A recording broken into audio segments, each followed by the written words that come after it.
The Galaxy S26 Ultra drop test is finally here, where we're comparing it side by side to our iPhone 17 Pro Max footage. Now, this year, Samsung made some changes that could have an impact on the results. The biggest one being, they followed Apple's lead and went from titanium back to aluminum, which just doesn't seem to handle being dropped as well. That said, Samsung did round out the corners on the phone a bit, so they won't dig into the floor as much, and the phone is also 4 grams lighter. But when it comes to the actual glass, it's the same as last year. Gorilla Armor on the front and Gorilla Victus on the back, which might actually give the iPhone an advantage here, with it having that semi-metal back instead of having all glass like Samsung's. Whether or not that's enough for the iPhone to get the win here, well, there's only one way to find out. Quick reminder though, for these tests, we're now dropping the phones onto sandpaper instead of the concrete block that we used to use. And the reason is, with a concrete block, every new drop slowly wears the surface down and smooths it out, which over time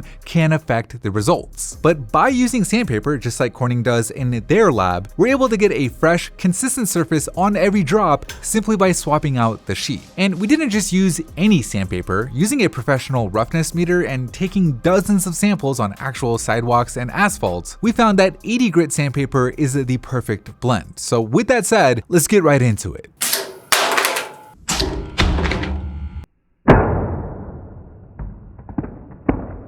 After that backdrop, unfortunately, both phones have their rear glass cracked. But the real story here is what happened to the Galaxy's camera system. It looks like it took the brunt of that impact, with the ultra-wide getting this hairline crack, while the telephoto full-on shatters. I mean, that does not look good at all. The good news though is that the camera system is still technically fully functional. Although because of the cracks, there is obviously a bit of flaring that occurs until this thing gets repaired. The iPhone, on the other hand, honestly looks pretty good. Yes, it did crack, but the cracks are obviously contained only to the glass portion of the phone, with the metal part looking just fine, outside of a few light scuffs from the sandpaper. But the big thing is the camera lenses are still fully intact, so it's a clear win for the iPhone in round number 1. Round number 2, 1 meter corner drop. 3, 2, 1.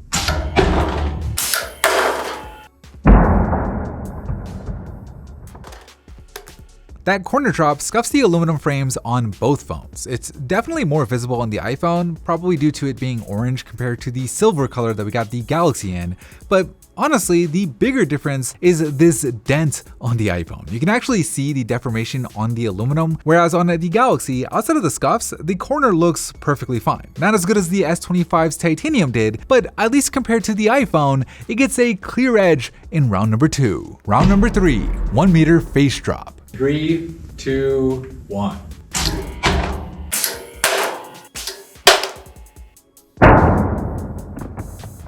Alright, moment of truth. And after the face drop, oh man, both phones unfortunately crack. That said though, the cracks are more contained on the Galaxy than they are on the iPhone, with the iPhone's spiderwebbing even up to the selfie camera, causing flare issues similar to what we saw with the Galaxy's telephoto. The Galaxy did scare us for a second though, with it looking like the fingerprint scanner had failed, but after wiping the screen clean, it seems to be okay. And yes, that privacy display feature is still working just like you'd expect. So a better result for the Galaxy overall, giving it the win here in round number 3. Round number 4, 1.5 meter backdrop. 3, 2, 1.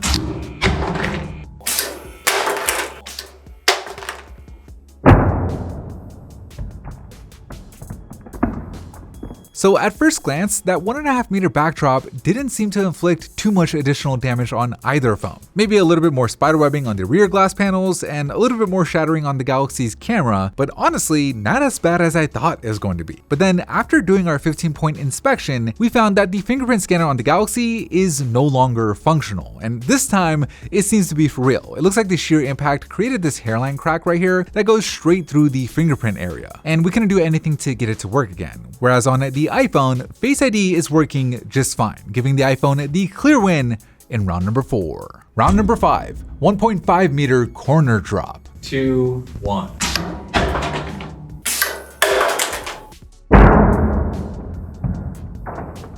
Oh man, that corner drop sounded like it hurt, but at least on the surface, neither phone looks like it suffered too much additional damage. Now, one thing I did want to address here is in our last drop test with the iPhone, at the time of testing, the iPhone's main camera was having trouble focusing on things, with it even making this weird clicking sound as we were trying to use it. However, shortly after that video went live, the issue went away, so it may have just been a temporary jam or something with the focus motor, but either way, I wanted to issue this official correction, and with the two phones performing roughly the same here, I'm calling it a tie in round number 5. Round number 6, 1.5 meter face drop. 3, 2, 1.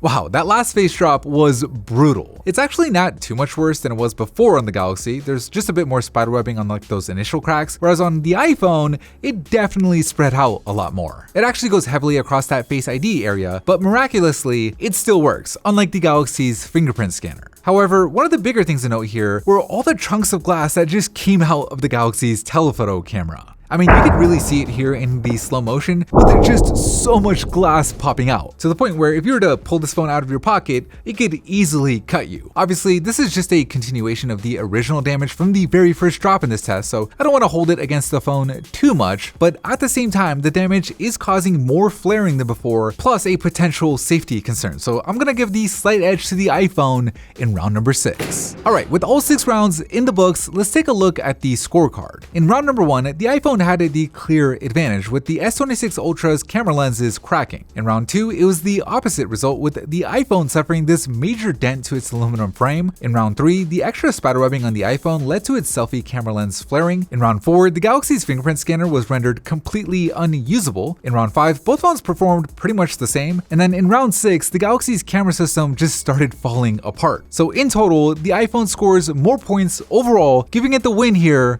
in this drop test. Anyways, that is it for me in this video. Thank you for watching, and as always, I'll see you in the very next episode.